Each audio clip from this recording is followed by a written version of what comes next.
because the transponder that's used to track a sub during descent and on the bottom is a fully autonomous system. It's in its own pressure housing, and it has its own battery power. So for them to lose comms and tracking at the same time, sub was gone. There was no question in my mind. For days, I tried to run others. What's up, Mob Crew? I'm Chris. In today's video, we're going over an update on the tragic story of the Titan sub. Recently, the Coast Guard said that there was possible human remains recovered, along with pictures and video of the wreckage itself. We will cover that and much more in today's video.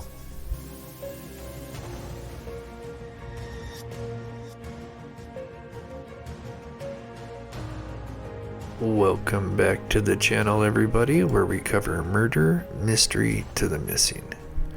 On Sunday, June the 18th, Oceangate's submersible called the Titan had descended early that morning to examine the wreck of the Titanic with a total of 5 people on board.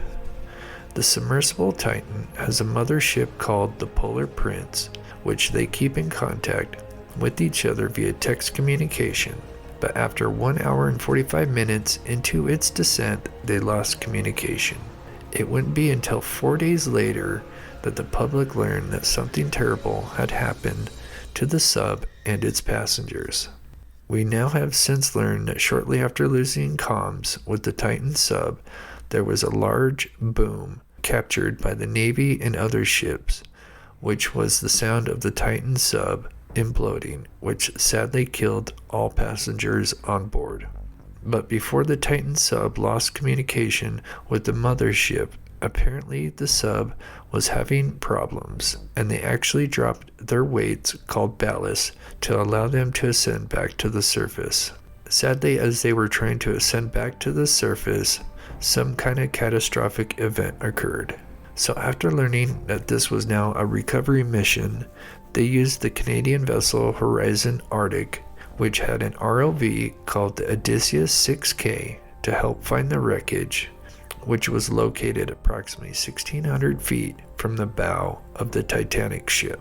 With the use of large cranes and large cables and other means, they were able to recover most of the Titan sub wreckage, which surprisingly was more intact than some would assume.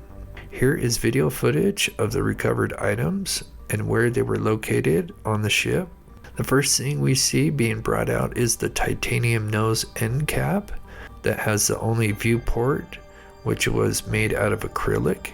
But what's interesting is this viewport window is missing, which could mean either this was the fatal flaw to first go, causing water to pour in at lightning-like speeds that would shred the human body, or was this damaged by the pressure of the implosion? There were concerns about the acrylic window design and whether it could withstand pressures that deep. The next thing we see being pulled out is the titanium flange, which the ship had 2, and it said that both were recovered. Then we have what is called the rear equipment bay that holds the communication and other important electronics, and this piece was surprisingly fairly intact considering the sub suffered an implosion. Then next we see the remains of the landing frame being pulled out. These would have been attached to the titanium flanges on each end. Then we have a piece of the outer cladding from the rear equipment bay. The cladding material covers the carbon fiber hull and keeps cables and other things protected. So basically, looking at the Titan sub as a whole, we can see that most of the sub was recovered except for the main carbon fiber hull. There was also several other bags which were concealed that could contain portions of the carbon fiber hull. But what's also mentioned was possible human remains recovered. Sadly, with those depths and pressures that the body would be exposed to, wouldn't leave much, if anything. All of the bodies from the Titanic ship that ended up on the ocean floor have all been evaporated more or less due to the pressures at that depth, bones literally turning into dust. Only certain clothing, like shoes, still remain on the ocean bottom floor. it's a harsh reality of the dangers that this type of exploration comes with. The Coast Guard said that the U.S. medical professionals will conduct a formal analysis on the presumed human remains found in the wreckage.